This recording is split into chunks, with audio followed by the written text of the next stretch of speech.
সালামু আলাইকুম। গতকালকার একটা এক্সপিরিয়েন্স শেয়ার করি।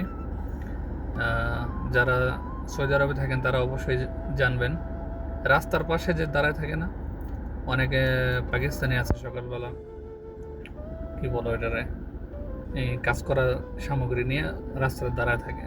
যে মানুষের লোক লাগে বা লোকের প্রয়োজন, হ্যাঁ গিয়া মানে লোক আনে আর কি। ঠিক আছে, তো গতকালকা আমি তিনজন লোক নিছি। তো আমার কথা হইলো যে কাজের সাইডে গিয়ে ওর সাথে আমার বেশি কথাবার্তা বা বেশি কথা কাটাকাটির দরকার নেই। এই জন্য ভাবলাম যে আগে জিজ্ঞাসা করি কত। পর জিজ্ঞাসা করলাম, ভাই কত হাজিরা তোর কিনেন? তখন যখন আমি ওদেরকে নিতেছি তখন প্রায় সকাল 8টা 9টা বাজে। তো ওই টাইমে নর্মালি সবাই নাস্তা করে লাই। তো আমি ওরা জিজ্ঞাসা করলাম যে তোর এই হাজিরা কত? ওই বলতেছে এই 150 টাকা। কিন্তু মূলত 100 টাকা 110 টাকা এখানে ভালো লোক পাওয়া যায়। তো আমি জিজ্ঞাসা করলাম যে 150 টাকা তোর হাজিরা, তো খানা পিনা গাড়িতে তো আমি নিয়ে যাবো, আবার আমি নামাই দিয়ে যাবো। পরে বলতেছে সকালবেলা নাস্তার দরকার নাই, তো দুপুরের খানা শুধু তুই দিবি। পরে বললাম আচ্ছা ঠিক আছে, আমার জরুরি লোক দরকার। আমি বললাম আচ্ছা 130 টাকা করে দেবো, চল আমার সাথে। তো গেল, যাওয়ার পরে কি হলো, যাওয়ার পরে আমি কাজটা খাইলাম। পরে বলতেছে কি ভাই লোক আরেকজন বাড়াইলো, এলো তাড়াতাড়ি শেষ হয়ে যাবো, এই সেটা আমার বুঝাইলো। পরে আমি বলতেছি না ভাই, আমার তিনজন লোকের দরকার, বেশি দরকার নেই। তারপরে আমি লোক নিলাম। লোক নেওয়ার পরে অনেক দূরে, যে জায়গা থেকে ওদেরকে আমি গাড়িতে উঠাইছি তার থেকে প্রায় 20 মিনিট 25 মিনিট গাড়ি চালানোর পর আমার সাইড ওই জায়গায় নিয়ে গেছে। নিয়ে যাওয়ার পর সাইডে নামানোর পরে দেখলাম ওদের চেহারা অন্যরকম, মানে কথাবার্তাই অন্যরকম। হ্যাঁ এর এত কাজ, এই কাজ সেই কাজ, কাজ দেওয়ানো বেশি, এই সেই। পরে আমি বললাম যে দেখ, তখন 9টা বাজে আমি কাজে আনছি, তখন একদিনের আমি হাজিরা দিব। একদিনের হাজিরা যতটুকু কাজ আমি পাবো, যতটা ধর 4টা বা 5টা পর্যন্ত কাজের, 4টা 5টা পর্যন্ত কর, যতটুকু করতে পারস ততটুকুই করবি, বাকি কাজ আমি দরকার আমি আগামীকাল করাম। পরে বলতে হ্যাঁ তাহলে নাস্তা নিয়ে। কিন্তু গাড়িতে উঠার আগে কি বলছে যে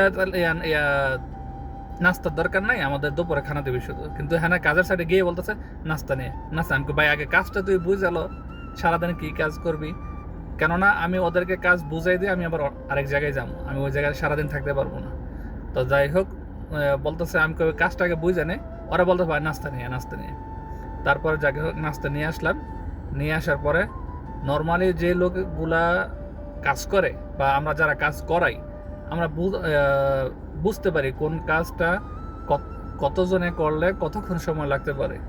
তিনজন লোক আমি দিয়ে গেছি কাজ করার জন্য, সারাটা দিন চলে গেছে। আমি 4:30 বাজে ওদের ডিউটি শেষ, আমি 3টা বাজে ওই জায়গায় আসছি। আসার পর দেখি ওরা যা কাজ করছে তা কাজ মানে দুইজনে সারাদিন করলে এর চেয়ে বেশি কাজ হইব। মানে আমি ছিলাম না, এই জন্য ওরা কাজ করেনি। ঠিক আছে। তারপরে আমি ভাবলাম যে আমি 1 ঘন্টা না দাঁড়ায় থাকি, আমার ভয়ে যদি একটু কাজ টাজ করে। ওমা দেখি আমার সামনে কি করে, এই বলতেছে আরেক জায়গা থেকে ফোন আসছে, ওরা নাকি কাজে যাইব। একজনে ফোনে কথা বলে, দুইজনে দাঁড়ায় থেকে শোনে। 20 মিনিট আমার হেনে গেল। ওই জায়গায় যাওয়ার পরে আসরে আজান দিচ্ছে, বলতেছে ভাই নামাজ পড়তে যাবো। নামাজের জন্য তো ভাই কাউরে না করি না বা না করাও ঠিক না। বললাম যা গিয়ে নামাজ পড়ে আস। নামাজ পড়তে গেছে, যেই জায়গায় 4 রাকাত ফজর, এখন মানে হিসাব করতে হয় আর কি। 4 রাকাত আসরের নামাজ পড়তে বড় 10 মিনিট 20 মিনিট, ওদের 40 মিনিট হয়ে গেছে। ওরা আসছে, আসার পরে একটু করতে ভাই একটু তাড়াতাড়ি জায়গা, আজকে আমাদের অন্য জায়গায় কাজে যাইতে হইব, এই সেটা অনেক তালবাহানা। ঠিক আছে। তো এক হইলো যারা কাজ করায় ওদের সামনে দাঁড়ায় থাইকা কাজ করাইতে হয়। আর দ্বিতীয়ত হইলো পাকিস্তানিরা, ওরা সুযোগ পাইলে, ঠিক আছে, মানে কিভাবে আপনার কাছ থেকে শুধু এই আদায় করে নিব, এরকম একটা সমস্যা, খুবই সমস্যা। আর যারা এই কাজ করান বা দেখেন, একটু বুঝে শুনে এই কাজ করেন পাকিস্তানিরা দিয়ে স্পেশালি।